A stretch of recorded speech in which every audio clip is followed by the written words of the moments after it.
Good morning, children. This morning, I'm going to read you a story that is just a wonderful story. The title of it is Why Christmas Trees Aren't Perfect.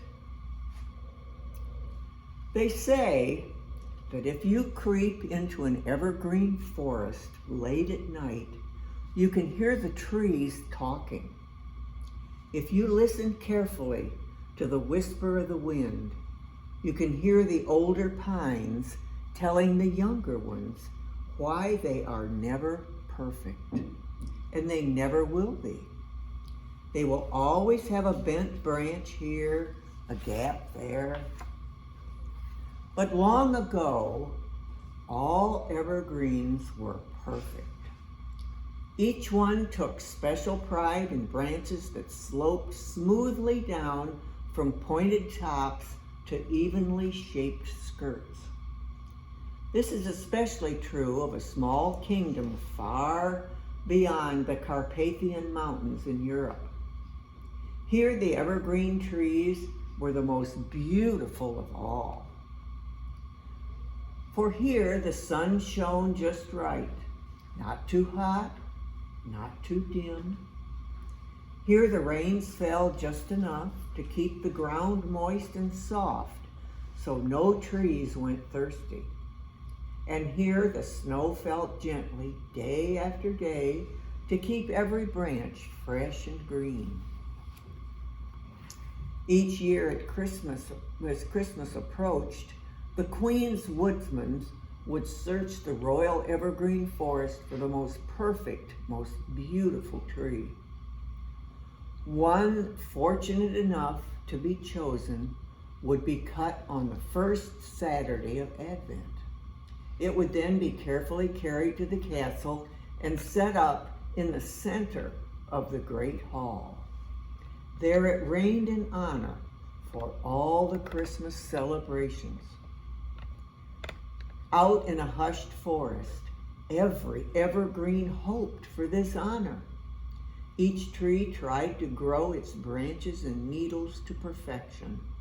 All of them strained to have the best form and appearance. One tree, Small Pine, grew near the edge of the forest and promised to be the most beautiful of all. As a seedling, it had listened carefully to the older trees who knew what was best for the young saplings. And it had tried so very hard to grow just right.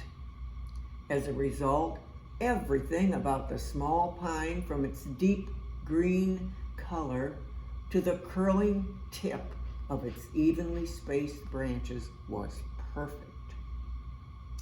It had, in fact, already overheard jealous whispers from the other trees, but it paid them no mind. Small Tree knew that if one did one's very best, what everyone else said didn't matter. One cold night, when a bright full moon glittered on the crusty snow, a little gray rabbit came hopping as fast as he could into the grove of evergreens.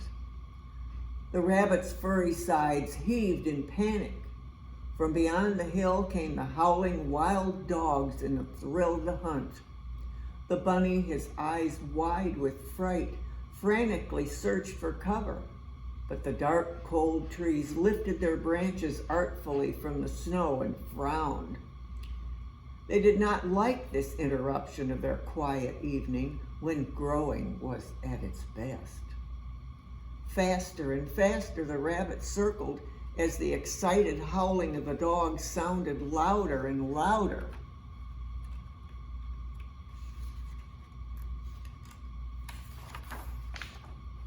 And then Small Pine's heart shuddered. When the terrified rabbit ran near, Small Pine dipped its lower branches down, down, down into the snow. And in that instant, before the wild dogs broke into the grove, the rabbit slipped under Small Pine's evergreen screen. He huddled safely among the comforting branches while the dogs galloped by and disappeared into the forest.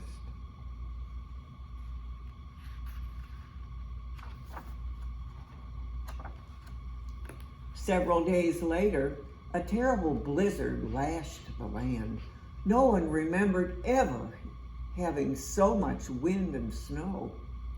Villagers slammed their shutters tight, while birds and animals huddled into their nests and dens. A brown mother wren had become lost in the storm. With feathers so wet she could barely fly. She went from one large evergreen to another looking for shelter. But each tree she approached feared the wren would ruin its perfect shape and clenched its branches tight like a fist. Finally, the exhausted wren fluttered towards Small Pine. Once more, Small Pine's heart opened, and so did its branches. The mother wren nestled on a branch near the top, secure at last. But when the storm ended and the birds had flown away, Small Pine could not move its top branches back into their perfect shape. In them would be a gap evermore. Days passed and winter deepened. The packed snow had frozen so hard that the deer of the forest could not reach the tender ground moss, which they ate to survive. Only the older, stronger deers could dig through the icy snow with their hooves. One small fawn had wandered away from his mother, and now he was starving. He inched into the pine grove and noticed the soft, tender, evergreen tips. He tried to nibble on them, but every tree quickly withdrew its needles so the tiny deer teeth couldn't chew them. Thin and weak, he staggered against Small Pine. Pity filled the tree's heart, and it stretched out its soft needles for the starving fawn to eat. But alas, when the deer was strong enough to scamper away, Small Pine's branches looked very ragged. Small Pine wilted in sorrow. It could hear what the larger, still perfect trees were saying, how bad it looked. A tear of pine gum oozed from the tip of a branch. Small Pine knew it could never hope for the honor of being the Queen's Christmas tree. Lost in despair, Small Pine did not see the good Queen coming with the woodsman into the forest. It was the first Sunday of Advent, and she had come to choose the finest tree herself, because this was a special celebration year in the history of her kingdom. As the royal sleigh, drawn by 2 white horses, passed slowly through the forest, her careful eye scanned the evergreens. Each one was hoping to be the royal choice. When the Queen saw Small Pine, a flush of anger filled her.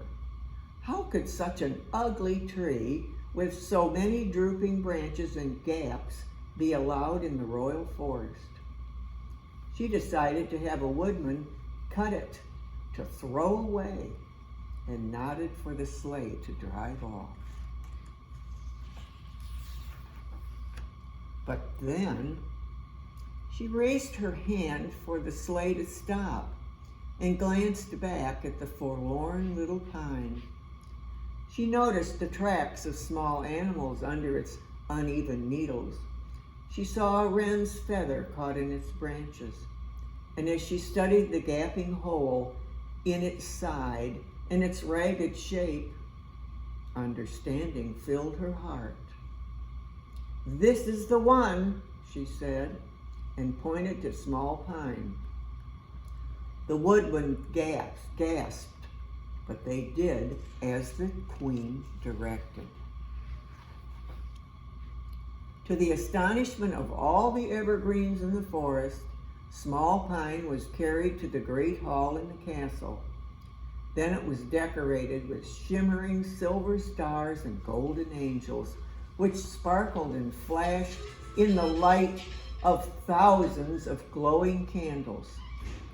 On Christmas Day, a huge Yule log blazed in the fireplace at the end of the great hall.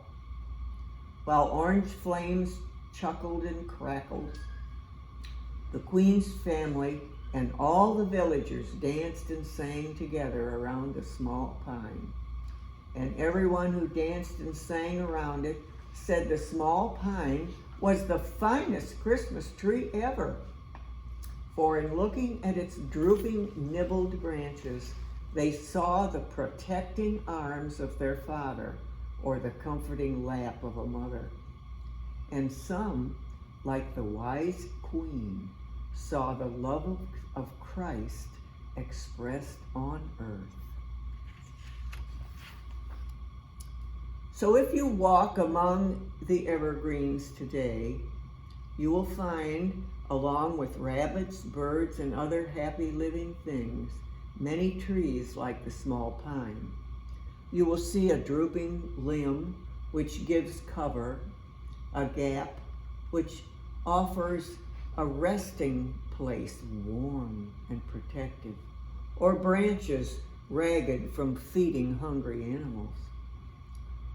For, as have many of us, the trees have learned that living for the sake of others makes us most beautiful in the eyes of God.